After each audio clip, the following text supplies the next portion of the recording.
is not now, today in 2019, is working in 50 countries. We have not asked Nepal to be against any other country. I'm sure that people want us to spend the money in the manner in which a country proposed, wanted, and had vetted.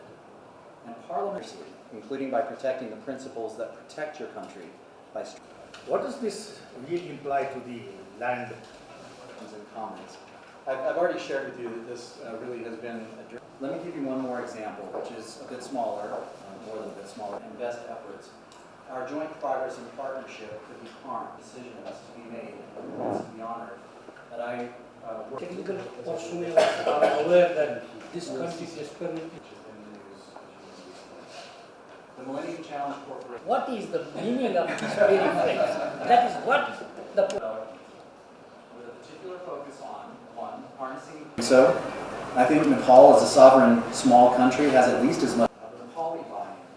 We worked very closely with Nepalis. Like some special things regarding this, all the questions will. Generations. Nepal has talked about developing its renewable hydroelectric. Thank you very much. And Unless you have a market, it will pay for it.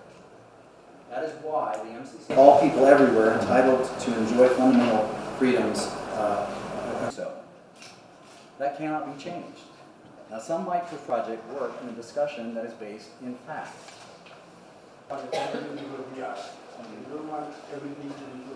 In your interest to do that, it is the price, it is about the chances. International community.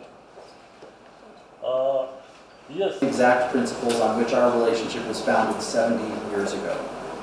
Fundamental freedoms, respect for human rights, inclusive, responsive, good governance.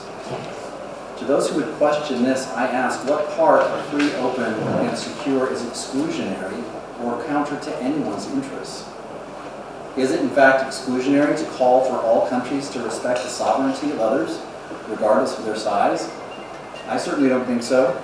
I think Nepal as a sovereign small country has at least as much interest as the United States does in speaking up for the fundamental principle that large countries should not invade small countries and that disputes should be settled peacefully through means and not through bullying or through force. I don't understand how it could be exclusionary to say that sea lanes and air routes should remain open to all and not be militarized. All of the countries in the Indo-Pacific region, all of them, including China, including India, including Malaysia, including Nepal, everyone has benefited from the openness of those transport sea lanes. I would think Nepal, as a landlocked country, has at least as much interest in as the United States does in strengthening the international consensus that sea lanes and air routes should remain open. How can it be exclusionary to say that people should be free?